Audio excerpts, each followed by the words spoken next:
ऐसा लग रहा है? बहुत अच्छा लग रहा है सर। चारों तरफ देखो जरा। बिल्कुल बिल्कुल, बहुत अच्छा लग रहा है? जी जी जी जी। तो कैसा महसूस वहाँ गांव में क्या चल रहा है? गांव में तो सर एनडीए के पक्ष में पूरा लहर चल रहा है। अच्छा जी जी बिल्कुल बिल्कुल। और लोग कह रहे हैं कि इस बार तो मामला महागठबंधन की तरफ है। सर लोग अगर लोग विरोध नहीं करेंगे तो फिर चुनाव कैसे होगा सर? लोकतंत्र का पर्व है, इसमें विरोधाभास भी होना चाहिए, दोनों चीज होना चाहिए। विरोध भी होना चाहिए। विरोध भी होना चाहिए, तब न उसको ज्ञान होगा कि मेरा विरोध हो रहा है, अगले दिन अगले बार से अच्छा काम करेंगे, इससे और अच्छा करेंगे। किसी को राजनीति में पॉलिटिकल साइंस में कोई एमए कर रहा था यहाँ पे? हाँ बेटा देखो, सबक सीख लो पासवान साहब से।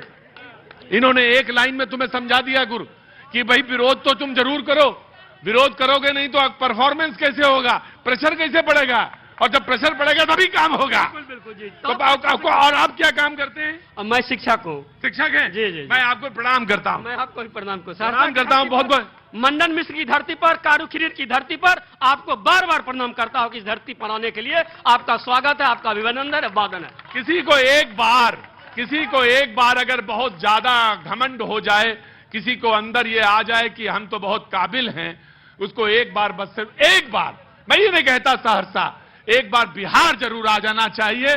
उसको पता चल जाएगा कि उसका जो ज्ञान है कितना थोथा है। मामूली सा, आप ये तो शिक्षक हैं, सड़क चलता ठेले पे बैठा आप कह रहे केला खा रहा है, वो केला ही खा ही रहा है, लेकिन ऐसा सबक सिखाएगा कि जिंदगी भर याद रहेगा तुम्हें। Thank you so much Paswan साहब, बहुत बहुत शुक्रिया। आगे हम हाटी पंचायत नवट्टा के पंचायत समिति भी हैं। आराम से बेटा, आराम से। और कहाँ पे है, कितनी दूर है यहाँ से? यहाँ से 25 किलोमीटर है, लेकिन 3 नदी टप के जाना पड़ता है। पूरा देश का स्थिति ठीक हो गया, लेकिन नवट्टा प्रखंड का स्थिति क्यों नहीं हुआ? कोसी पीड़ित जो है, कोसी बांध के भीतर, उसका स्थिति आज तक ठीक नहीं हुआ है। नवट्टा जी, कोई एक बात सुन लो मेरी बात। आज मैं वादा कर रहा हूं इतने लोगों के बीच में कि मैं नवट्टा जरूर आऊंगा। 3 नदी टप के जाना पड़ेगा। अरे तो 3 चाहे वो 4 हो, जाएंगे जरूर। खगड़िया से वादा किया था कि खगड़िया में आऊंगा जरूर, और अगले जन्म में वादा कर लिया कि खगड़िया में पैदा होंगे। वहां पर ऐसे प्रत्याशी को दोबारा टिकट दिया गया है, इसलिए वहां से तुम्हारा ध्यान जो है प्रत्याशी पे है, या तुम्हारा ध्यान है नवटिया के विकास पर? जी, तो वहीं रखो सवाल बस। तो वही हाँ। विकास नहीं कर पा रहे हैं, इसलिए हम लोग इस बार परिवर्तन की ओर है, और गौतम कृष्ण को इस बार हम लोग पार्टी बताओ, मुझे समझ में नहीं आ रहा। पार्टी हम जदयू से है पिछले 20 वर्षों से, लेकिन इस बार आरजेडी के गौतम कृष्ण को 3। हाँ, अरे बेटा बेटा बेटा बेटा, एक बात और कहना चाहेंगे, 10,000 का बात ज्यादा मत कीजिए। हम खरीदे थे 6 सितंबर को एक मोटरसाइकिल 1,13,000 में, होंडा एसपी, और जी हाँ। और इसी महीना हमारे चाचा लिए हैं वो 1,03,000 में, वही 10,000 इस बार भेजा है। टैक्स का सारा पैसा है, किसी सरकार का कोई पूरा हिसाब जोड़ के बताया। मैं आ गया, इधर आ गया, मैं इधर आ गया, इधर नहीं आया था, तो पहले इधर भूले पड़े, ये नाराज हो जाएंगे हमसे। नाम आपका? बेरोजगार। नाम है आपका? जी, बेरोजगार। बाजी आज तक ढूंढते थे कि किसी का नाम तो पता चले, आज पहला आदमी मिला जिसका नाम है बेरोजगार। मैं आपके माता पिता को प्रणाम करता हूं, आपको प्रणाम करता हूं, आपके समस्त बंधु बांधवों को प्रणाम करता हूं जिन्होंने आपका नाम बेरोजगार रखा। क्या उम्र है आपकी? नहीं, नाम रखा नहीं, तो स्वयं रखा है आपने? बनाया गया हालात अभी जो है। अच्छा, ड्रामा के आदमी हैं आप? आप भी कम नहीं हैं। अरे मैं तो ड्रामे का आदमी हूं, मैं अगर मैं ड्रामा ना जानता तो आप सोच रहे हैं कि मैं इतनी भीड़ में रोज खड़ा हो पाता? अरे क्या हुआ गुरुजी, निराश ना होइए, इधर न सर झुका के जियो, सर ऊपर ही देखो। हाँ जी, अगर मैं ड्रामे में ना होता तो मैं आपके पास फेस कर सकता, तो मैं तो ड्रामे का आदमी हूं। मैं कोई बात नहीं, तुम मैं से बोलो, क्या बोल रहे, बोलो तो बोलो। मैं पूछना चाह रहा हूं यहाँ के वर्तमान विधायक से, विधायक जी के जो प्रतिनिधि हैं। हाँ, जो बीजेपी के प्रतिनिधि हैं। हाँ जी, बीजेपी के प्रतिनिधि हैं। हाँ, पूछो। जो आज हमारे शहर का क्या हाल है, पलायन का क्या हाल है, बताएं क्या हाल है। और ये शहर में यदि आज आप आए प्रतीक जी, हाँ जी, आज आप आए यहाँ सहरसा, हाँ, तो जाम की समस्या क्या, जाम का समस्या का वो कठिनाई करना जरूर पड़ा होगा। और यदि बारिश आज हो जाए तो आपको किसी भी गली से निकलना मुश्किल हो जाए। मैं एक बात कहता हूं कि मैं मिसाल के तौर पे कह रहा हूं भैया, मैं मिसाल के तौर पे कह रहा हूं, इसको इसमें ना तो कोई मैं किसी के लिए जोड़ रहा हूं ना किसी को घटा रहा हूं। आज मान लीजिए पलट जाए, दूसरी सरकार आ जाए, तो सबसे पहला काम अगर ये कहेगी कि रोड चौड़ी करनी है, ये तो कह नहीं सकती कि भैया 1,10,000 में गाड़ी ना खरीदो मोटरसाइकिल, ये तो कहेगी नहीं। कहेगी भाई सड़क चौड़ी करनी है, इसलिए अगल बगल की जितनी दुकानें हैं वो सब तोड़ी जाएंगी। तो सन्नाटा आएगा, ऐसा हो जाएगा सन्नाटा। तो विकास का एक क्रम है, उसको समझना पड़ेगा। शहर की आबादियां बढ़ रही हैं, प्लानिंग करनी पड़ेगी। और मोटे तौर पे बिहार में सारे हेडक्वार्टर्स में यही स्थिति है, सारी से सब जगह जाम की समस्या है। मैं हर जगह बहुत घुमा हूं, बहुत राज्य गया हूं, लेकिन सहरसा से ज्यादा समस्या कहीं भी नहीं है। एक बारिश हो जाने नहीं, मैं बताऊं आपसे, हर जगह प्रॉब्लम है, हर समस्या। हाँ जी, तो मैं बोल चुके हूं। हाँ जी, क्या नाम? काम चल रहा है उस पर, जो कि देखा जा सकता है। कहाँ चल रहा है काम? फ्लाईओवर का काम चल रहा है। अभी जाम का समस्या जो आप बताए, जाम का समस्या का समाधान हो रहा है। और हम कांग्रेस प्रवक्ता से पूछना चाहेंगे कि पलायन के बारे में जो बोले हैं, इधर उतनी दूर कैसे हम हाथ लगाएंगे? यहाँ आगे पास आओ। हाँ जी, बोलो। हम कांग्रेस के प्रवक्ता से पूछना चाहेंगे कि पलायन के बारे में जो बोले हैं, पलायन का रीजन बनाने वाले कौन थे? ये थोड़ी ना बना ये कांग्रेस थे। और कैसे बिहार में जितना भी इंडस्ट्रीज था उनको बंद कराने में किनका हाथ था? कांग्रेस। अरे कौन, किनका हाथ था? हमारे बिहार में जो वर्तमान 2005 से पहले का नेता था, उनका हाथ था। अरे जानकारी, बिल्कुल जानकारी है। अभी देख लीजिए हमारे शहर का विकास। पहले किसी के घर के आगे रोड नहीं था, अभी घर के आगे बाइक लेके जाता है। अरे क्यों नहीं 4 लाइन है? बिजली नहीं था। यहाँ पे जितने भी आदमी है पूछिए कि 70% आदमी के घर में बिजली नहीं होगा 2005 से पहले। अभी 100% आदमी के पीछे बिजली, घर पे बिजली है। और पहले 3 घंटा 4 घंटा बिजली होता था, और अभी जो है 23 से 24 घंटा बिजली रहती है। और पलायन का मुद्दा कांग्रेस जी बोल रहे हैं, इनसे पूछिए। नहीं चंदा, 2005 से पहले यहाँ शहर के बुद्धिजीवी लोग चंदा करके जनरेटर में तेल डालते थे, तब सदर अस्पताल में रोशनी आती थी 2005 से पहले। और अभी तो जगमगाती हुई लाइट आपको 20 साल में है बीजेपी, 20 साल से बीजेपी है शासन में। एनडीए सरकार अभी तक क्यों नहीं एक फैक्ट्री लगाया है? और भ्रष्टाचार पूरे चरम पे, बिना पैसा का एक काम कहीं नहीं हो रहा। और 10,000 जो दे रहा है ना, ये चुनावी घूस है। 10,000 रुपया महिलाओं के खाता में। ये जो बोल रहे हैं घूस है, तो आप कैसे इसको साबित कर सकते हैं? आप आरोप पे आरोप लगा रहे हैं। सुनिए, आपके पास विजन नहीं है। आप, अरे भाई सुनो मेरी बात, चाहे पहले लो चाहे बाद में लो। जी खड़े हुई। हाँ सर, न्यूज़ 18 को बहुत बहुत धन्यवाद।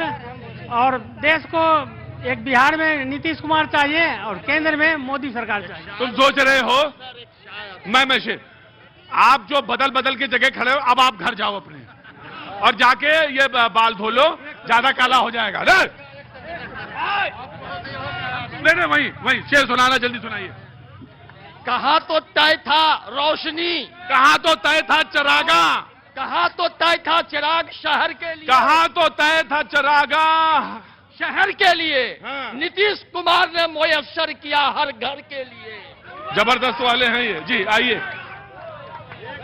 मैं डॉक्टर मोहम्मद लुत्फुल्लाह, जिला मुख्य प्रवक्ता जदयू सहरसा। आप सभी का मैं स्वागत वंदन करता हूं। 2005 संक्षिप्त में बात करता हूं। पूरी बिहार की सम्मानित जनता बखूबी जानती है कि बिहार में कितना डेवलपमेंट हुआ है। 2005 से लेके 2025 तक बिहार में ईमानदारी के साथ माननीय मुख्यमंत्री श्री नीतीश कुमार के नेतृत्व में, वो कह रहे 10-10 हजार रुपया जो दिया है वो घूस है, कांग्रेस कह रही है। पूरे बिहार में चौमुखी विकास हो रहा है डबल इंजन की सरकार में।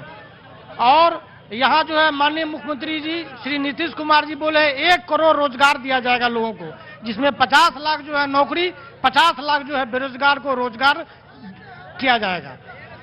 आप ले लिए लॉ एंड ऑर्डर। बिहार में लॉ एंड ऑर्डर जो है बिल्कुल मुस्तैद है, कहीं कोई दिक्कत नहीं है। रोज आया। देखिए हम सोनबरसा विधानसभा से आते हैं। कौन सा बेटा? सोनबरसा विधानसभा। सोनबरसा जी, ये कहाँ पड़ता बेटा? यहाँ से 30 से 35 किलोमीटर पड़ता है। हाँ। वहाँ जो है अब की बार परिवर्तन की सरकार। क्या क्या काम कर रहे हो बेटा? हम स्टूडेंट हैं। स्टूडेंट हो? जी। हाँ।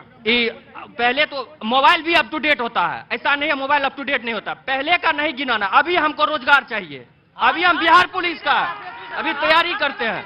अभी क्वेश्चन लीक नहीं हो, एक एक क्वेश्चन जो पहले बिक जाता वो नहीं होना चाहिए। बस हमको रोजगार चाहिए और कुछ नहीं। सरकार किसी का बने, केंद्र में सरकार, हम उसका खिलाफ नहीं करते। हमको जी बोलो। अरे बेटा, इतने लोगों से तो नहीं पूछा जा सकता, लेकिन फिर भी। हाँ जी। सहरसा में अभी तक जो पलायन हुआ इतना, उसके लिए कितना फैक्ट्री सहरसा जिला के अंदर लगाया गया है। जो वर्तमान में अभी विधायक रह चुके वो, और जिसके महागठबंधन के भी विधायक रह चुके वो, उनके द्वारा कितना यहाँ पे कल कारखाना लगाया गया। मैं इतना सवाल करना चाहता हूँ। अभी तक हमारे एक भाई ने बोला कि मुझे रोजगार नहीं है, तो क्यों नहीं? इस मुद्दे पर बात क्यों ना हो? अपने सरजमी के लिए बात क्यों ना हो? मैं ये कहना चाहता हूँ। राइट। बाबूजी खड़े हुए, एक मिनट रुको। मैंने नौजवान से भी, 18 साल के आदमी से भी पूछा, और बोलने का हक 70 साल के आदमी को भी है। प्रणाम है आपको, कैसे हैं आप? ठीक है, अच्छा है सब? परिवार में सब बढ़िया? क्या काम करते थे और आप क्या कर रहे हैं? आज तक जीवन में कोई काम नहीं किया।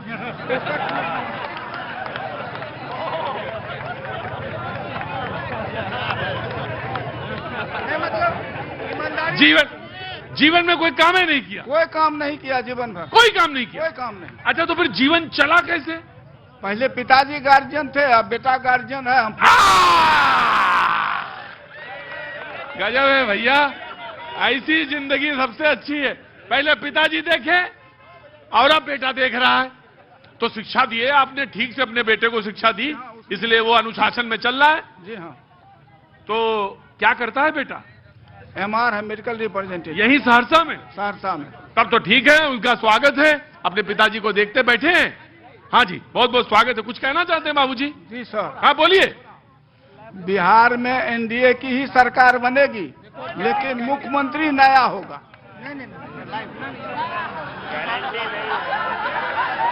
जो है वो नहीं होगा, दूसरा होगा। दूसरा होगा। और बनेगी सरकार NDA की? बनेगी सरकार NDA की। और सहरसा की धरती पर आलोक 10 वर्ष से विधायक है। जनता एनवायड है, सारा जनता टर्न अप हो गया है जनस्वराज के तरफ। अच्छा ठीक, हाँ जी बोलिए बोलिए बोलिए। देखिए, सहरसा का विकास अलग से 2005 से पहले क्या था? अभी सहरसा में बहुत बड़ी लंबी समस्या था, जाम की समस्या। आप अगर पूरा बगल आपका घर होता तो आप अस्पताल नहीं आ सकते, डिलीवरी रास्ते में हो जाता। ओवरब्रिज की समस्या, ओवरब्रिज का शिलान्यास कर पाया, काम प्रारंभ हो गया। और उसके बाद यह पानी की समस्या सबसे बड़ी समस्या थी। एक बार बारिश होता था, पानी लग जाता था। 135 करोड़ के लागत से बुडको के द्वारा नाला का काम किया जा रहा है। यहाँ का सबसे बड़ा पर्यटन स्थल जो आप राजगीर में देखे होंगे, 98 करोड़ के लागत से आदरणीय नरेंद्र मोदी जी ने यह मत्स्यगंधा में ग्लास ब्रिज देने का काम किया। और दूसरी बात, यहाँ एक नदी था जो शहर का पानी नदी में जाता था, वह तिलावे ऊंचा हो गया था। उस तिलावे की उड़ाई यहाँ के विधायक स्थानीय आलोक रंजन जी के द्वारा ये सभी विकास का काम किया गया। दूसरी बात, ठीक जी, अगले 20 सेकंड। सबसे पहले प्रतीक जी, आपको यहाँ के इस धरती पर बहुत बहुत स्वागत। बहुत बहुत स्वागत है sir, thank you so much. बस अब आपको ये कहना चाहते हैं, अगर सब चीज अच्छा, देखिए सबसे पहले तो जनस्वराज ने 15 साल और 20 साल जो इस दोनों गठबंधन, क्या बोले, गया चले जाए गया। हाँ जी, सबसे पहले हम यह मानते हैं कि जनस्वराज ने एक तीसरा विकल्प देने का काम किया है। बिहार की जनता दोनों ही गठबंधन से परेशान हो चुकी है। लोग कहते हैं 15 साल जंगल राज की बात करते हैं और 20 साल ये अधिकारियों की राज कहते हैं। यहाँ अधिकारियों का अत्याचार चल रहा है। आप देख लीजिए, आम गरीब का कोई बात सुना नहीं जाता है, बिना पैसा का कोई काम नहीं होता है। प्रतीक जी, हम यह बताना चाहते हैं कि अगर बिहार में सब चीज कुशल मंगल है तो यहाँ का आंकड़ा, हम राष्ट्रीय आंकड़ा हम बता रहे हैं, 66 लाख लोग बाहर क्यों हमारे रोजगार के लिए नौकरी करने के लिए जा रहे हैं। और दूसरा राष्ट्रीय आंकड़ा मैं आपको बता रहा हूं, 1990 का बिहार, 2005 का बिहार और 2025 का बिहार, राष्ट्रीय आंकड़ा के हिसाब से आज भी सबसे गरीब राज्यों के रूप में भी चिन्हित है बिहार। तो फिर विकास की बात कहां से? बेमानी है। एक बात जी जी मैं आ गया। अरे क्या हो गया, हुआ क्या? मैं वो संजया बहुत हल्ला कर रहा है। वो कौन हल्ला कर रहा है? वो संजया ने है। संजैया कौन? संजैया कौन? बीजेपी का जो झंडा आ!